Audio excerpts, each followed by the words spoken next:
It is Planet Radio 101.1 FM, revolving around you. It's the news at noon. In the news, President Muhammadu Buhari arrives in London for Education Summit, holds talks with Prime Minister Boris Johnson. Federal government to support UNICEF Youth Development Project. Nigerian Medical Association of Akwa Ibom State decries lukewarm attitude of residents in the state regarding COVID-19 testing and vaccination. On the foreign scene, Resurgent Taliban take more territory in Afghanistan. In sports, Sports Minister Sunday Dare spurs the Tigers ahead of next Tokyo 2020 game. Details coming up shortly.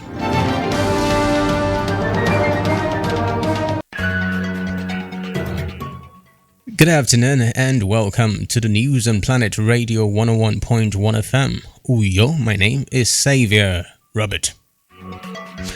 First in the news this afternoon, President Muhammadu Buhari is now in London, the United Kingdom, where he will participate in the Global Education Summit on Financing Global Partnership for Education GPE 2021 to 2025.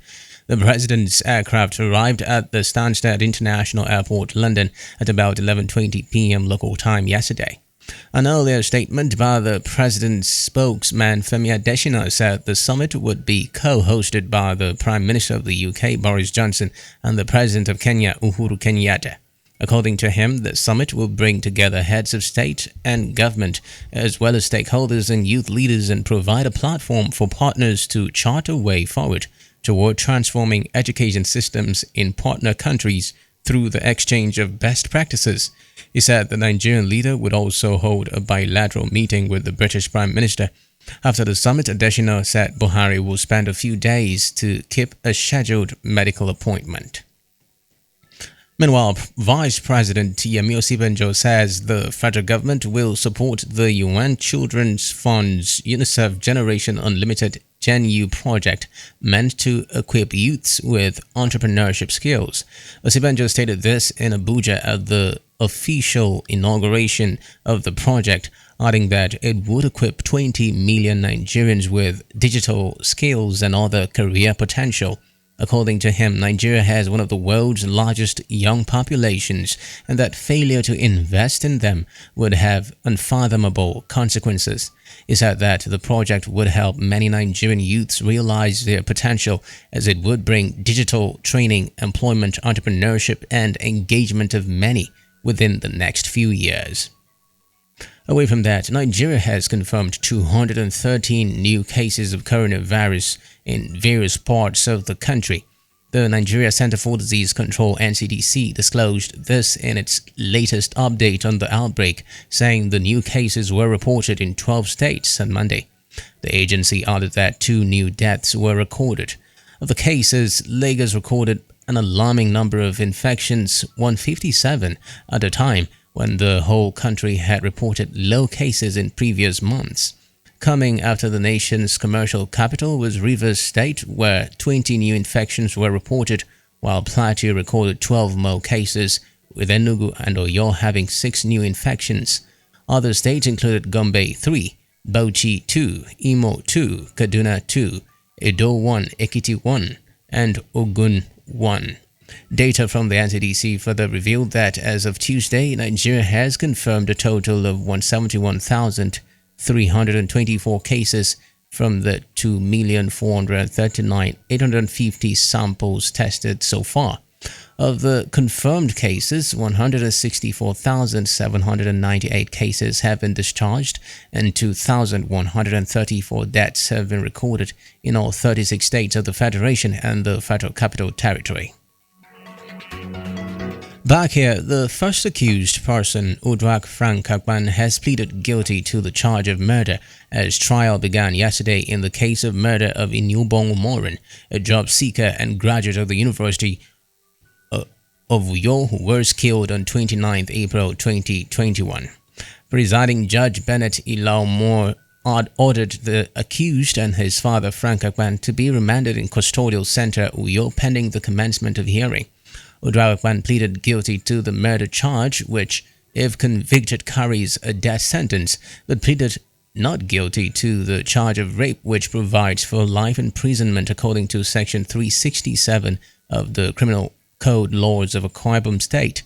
On the other hand, the second accused, Frank Akpan, a retired deputy director in the Federal Civil Service, pleaded not guilty to the one-count charge of accessory after the fact of murder for allegedly assisting his son escape from his residence in Noikono Obioran, where the Orogonam-born graduate of philosophy was killed while on a job hunt.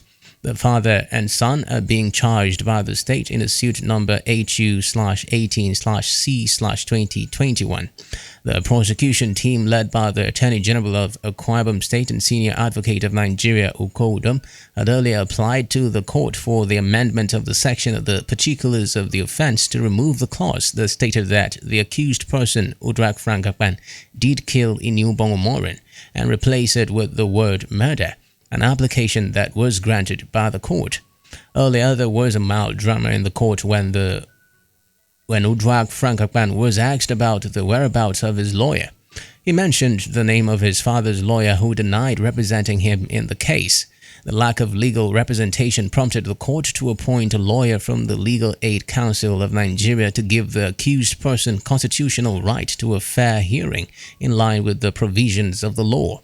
Atianang, a social-cultural organization in Anang land where the late Inubong Omorin came from, was represented by Barrister Utebe Nwoko, just as the family of the deceased was represented by Barrister Emmanuel Morin.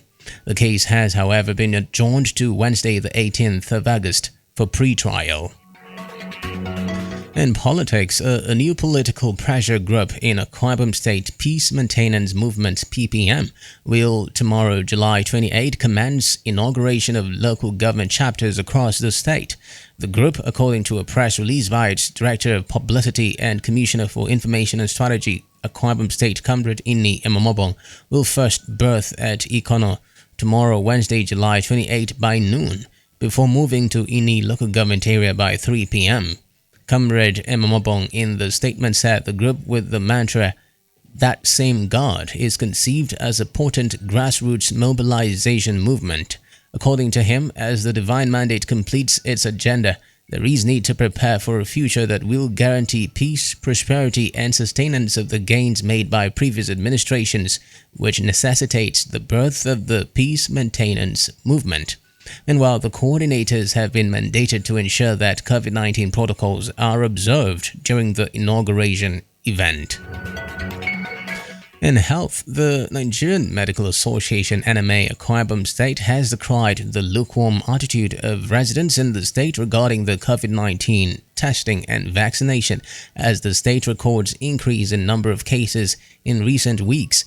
The state's NMA chairman, Dr. Sylvester Odo, who stated this in a chat with Planet News, said it was worrisome that the state was witnessing surge in the number of cases and called on members of the public to endeavor to go for vaccination and also get tested whenever they have symptoms suggesting the virus. Coming out. His Excellency make a comment the other time that when it comes to testing to travel, people are coming out. But when it comes to testing to find out if they are positive, if what they are passing through is actually caused by COVID-19, people are reluctant to come out. So I think it's just personal. I mean, you cannot force anybody to come out. There's a saying that you can take a camel to the stream, but you can't force it to drink water. So this until it becomes mandatory and we put laws in place to say that if you don't test, you can't do one or two things.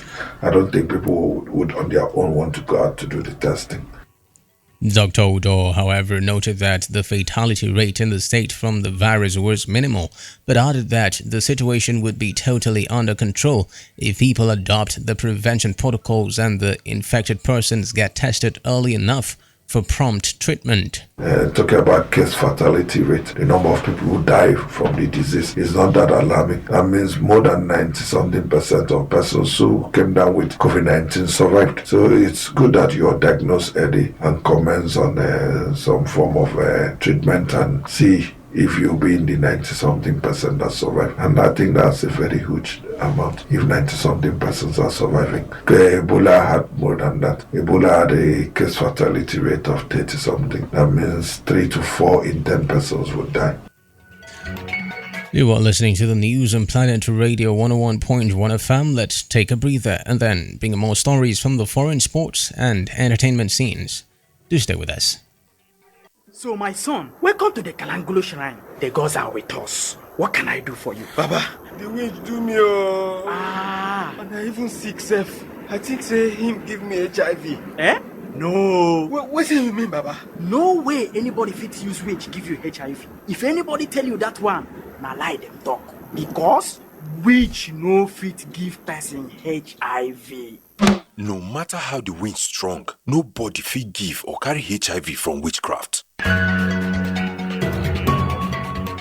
Thanks for staying with us, and now on to the foreign scene where the resurgent Taliban have taken more territory in Afghanistan in the last 2 months than at any time since they were ousted from power in 2001.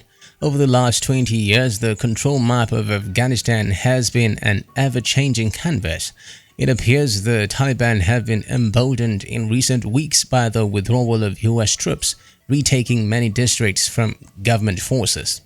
Still on the foreign scene, US President Joe Biden says US forces will end their combat mission in Iraq by the end of this year, but will continue to train and advise the Iraqi military. The announcement came after Biden held talks with Iraqi Prime Minister Mustafa al-Kadhimi at the White House. There are currently 2,500 US troops in Iraq, helping local forces counter what remains of the Islamic State group.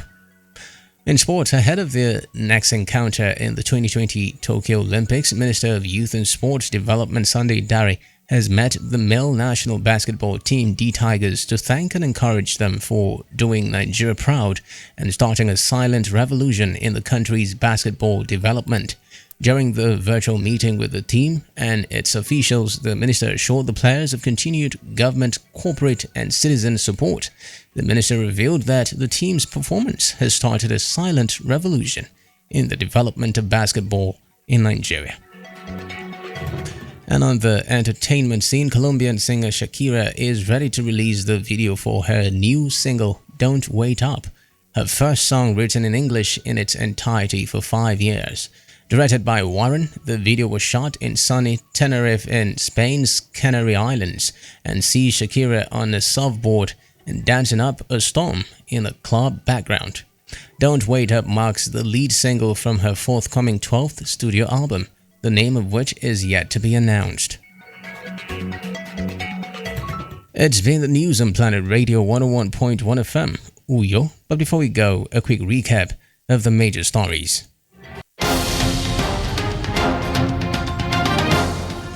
President Muhammadu Buhari is now in London, the United Kingdom, where he will participate in the Global Education Summit on financing global partnership for education 2021 to 2025. Vice President Yemi Osibanjo says the federal government will support the UN Children's Fund's UNICEF Generation Unlimited project meant to equip youths with entrepreneurship skills. Nigerian Medical Association Akwa Ibom State has decried the lukewarm attitude of residents in the state regarding the COVID-19 testing and vaccination as the state records increase in number of cases in recent weeks. On the foreign scene, we told you that the resurgent Taliban have taken more territory in Afghanistan in the last 2 months than at any time since they were ousted from power in 2001. And in sports, reported that ahead of their next encounter in the 2020 Tokyo Olympics, Minister of Youth and Sports Development Sunday Dare has met with the male national basketball team D Tigers to thank and encourage them for doing Nigeria proud and starting a silent revolution in the country's basketball development. For comments and coverage of newsworthy events, do call our newsroom on 0812 770-2940. Visit our website on planet101fm.ng and also like our Facebook page at Planet 101 FM. Uyo. The news was edited by Anthony Essen. As we end the news, we are charging you never to give up. Always realize that there are endless possibilities and opportunities waiting to be discovered. My name is Xavier Robert, wishing you a terrific afternoon.